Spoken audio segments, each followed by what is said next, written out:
Berthier. Je profite de l'occasion pour vous saluer, vous et toute l'équipe de la commission qui travaille et vous aide finalement à réaliser ce mandat qui est l'étude des crédits. Je tiens à saluer Madame la ministre, bien sûr, et évidemment toute l'équipe qui, effectivement, a travaillé, j'imagine, de façon très assidue pour justement arriver à fournir l'ensemble des réponses aux questions qui sont posées par les oppositions. Je salue bien sûr le député ici là, de l'opposition, les députés de l'opposition officielle. Je vous salue, ainsi que les gens qui vous accompagnent et Madame la deuxième opposition officielle, je vous salue aussi. Et les gens qui veulent bien assister à ces débats à l'Assemblée nationale et qui sont présents dans la salle. Donc, je salue tout le monde. Monsieur le Président, vous me permettrez de faire la petite histoire d'une grande aventure.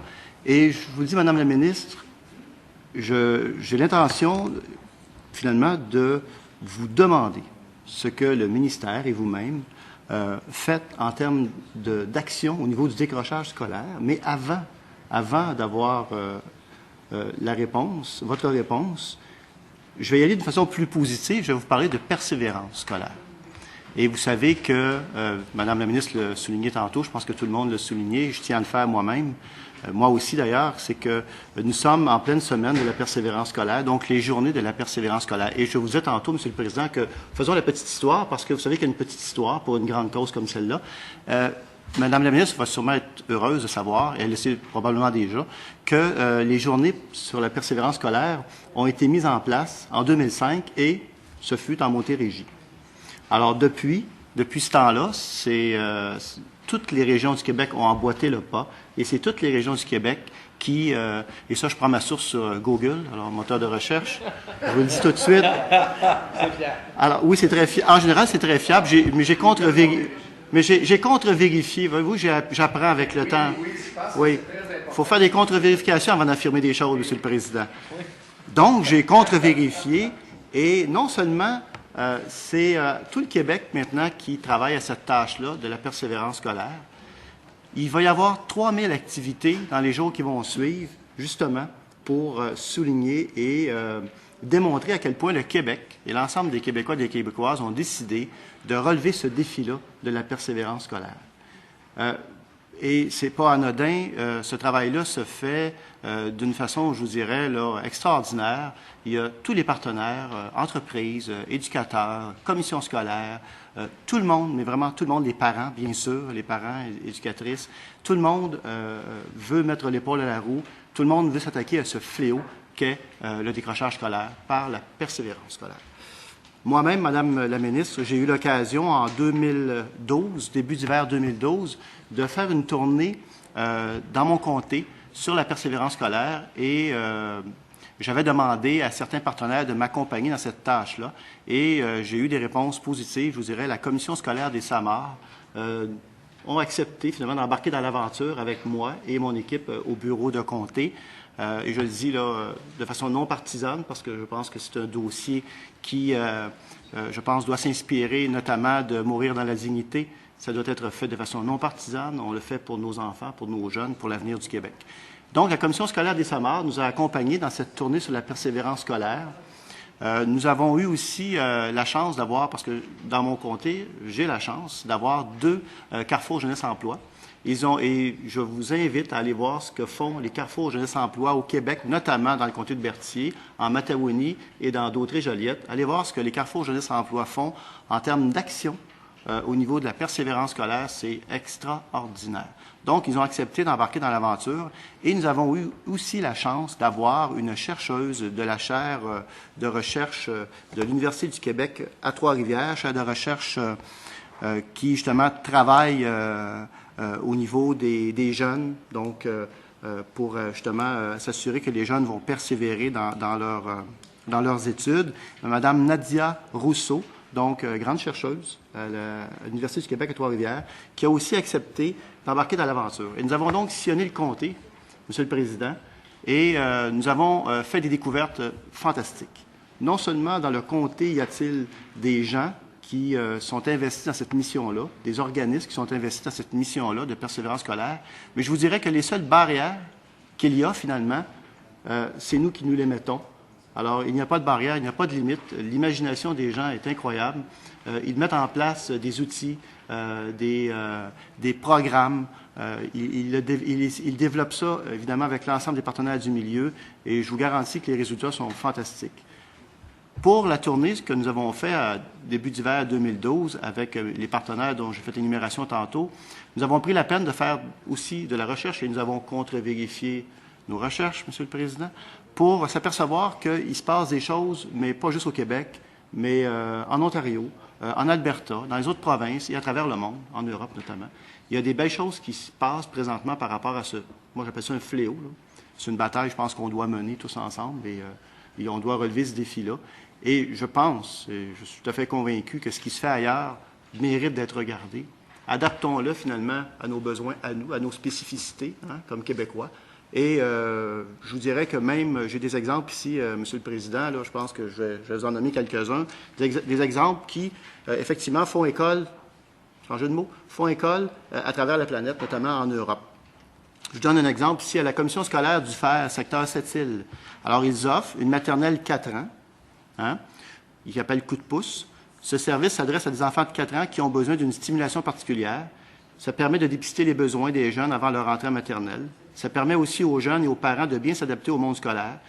Les activités privilégiées se situent au niveau du développement du langage, de la stimulation, de l'attention-concentration, de la motricité globale, de la motricité fine, de la persévérance, de la revalorisation, de la socialisation. Et les jeunes fréquentent l'école 2 demi-journées par semaine. Il y a entre 10 et 15 jeunes présentement qui vont à ce genre d'atelier-là. On a aussi, puis là, je vais pas faire le tour du Québec, Madame la Présidente, mais je vais quand même donner quelques exemples. Je ne fais pas le tour du Québec parce que ce serait vraiment trop long, mais il y a des coups de cœur à souligner. Oui, j'en ai un sur Laval. J'en ai un sur Laval. Donc, ça peut vous faire plaisir.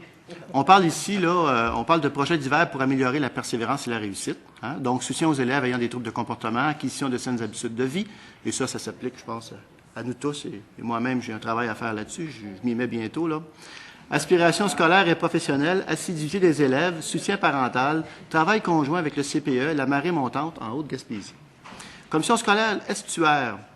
Projet Mon ami, mon village, donc un programme qui développe l'estime de soi sur les plans individuels, social et communautaires en agissant sur 4 facteurs, la sécurité, l'identité, l'appartenance et la compétence. Ce programme est exporté jusqu'en Europe. Alors, hein, ce n'est pas un océan qui va nous arrêter. Alors, retombées pour les élèves, donc, augmentation des résultats scolaires, augmentation des questions posées en classe, motivation accrue, meilleure affirmation de soi, passage au secondaire plus réussi, augmentation de la persévérance scolaire. Donc, ils ont atteint l'objectif, et de belle façon. Autre exemple, à Port-Neuf, donc pas très loin, établissement à l'école Bon Pasteur, projet enseignement explicite de la lecture, la surlecture qu'ils nomment, et donc l'objectif visé par ce projet, c'est placer l'élève au centre de ses apprentissages dans le développement de sa compétence en lecture, permettre aux élèves d'automatiser le décodage et de favoriser ainsi la fluidité, le débit et l'exactitude en lecture, expérimenter une pratique différenciée de la lecture qui sollicite la participation des parents, hein, la collaboration d'élèves-tuteurs et l'engagement de l'élève.